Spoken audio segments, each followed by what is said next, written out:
Within a segment of DNA containing a particularly large concentration of adenine and thymine, the hydrogen bonds are split between the two bases, and the helicase enzyme unwinds and continuously splits the DNA double helix, forming the replication fork.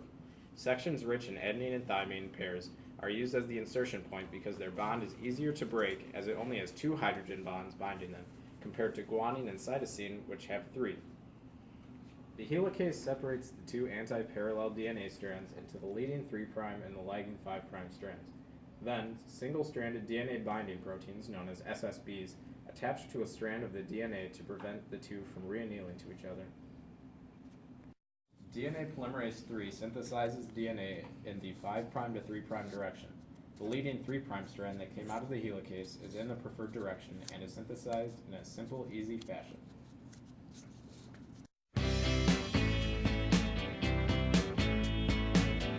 The lagging 5' strand from the helicase is in the opposite direction and has a more complex process of replication. RNA primase begins this by synthesizing a short RNA primer on the lagging 5' strand. Another DNA polymerase III is then able to build off the DNA nucleotides of the primer and starts replicating the DNA.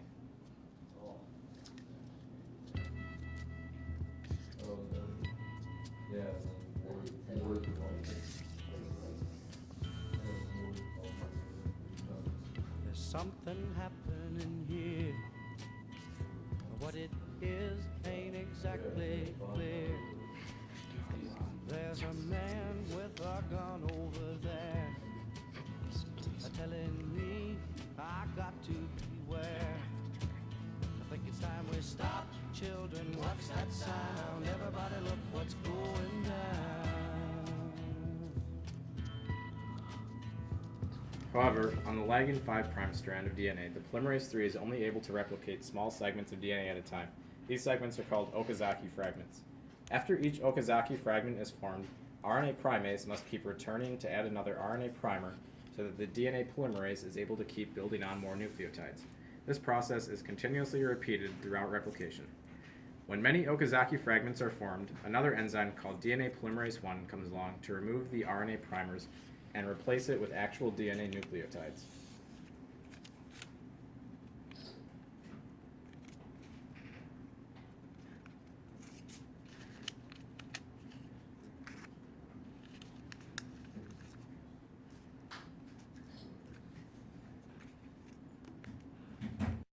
Despite the strand of DNA being complete with the correct corresponding DNA nucleotides, the Okazaki fragments are still present and are not bound to each other.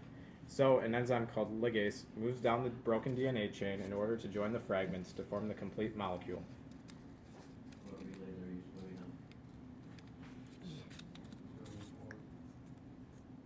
As the replication fork moves on, the leading and lagging strands twist into their signature double helix structure.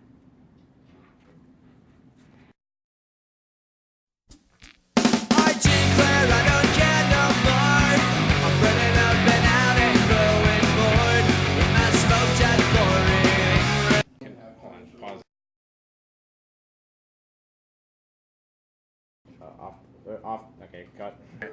Pause it. Hold on, pause it. Ligase. Pause. I messed up.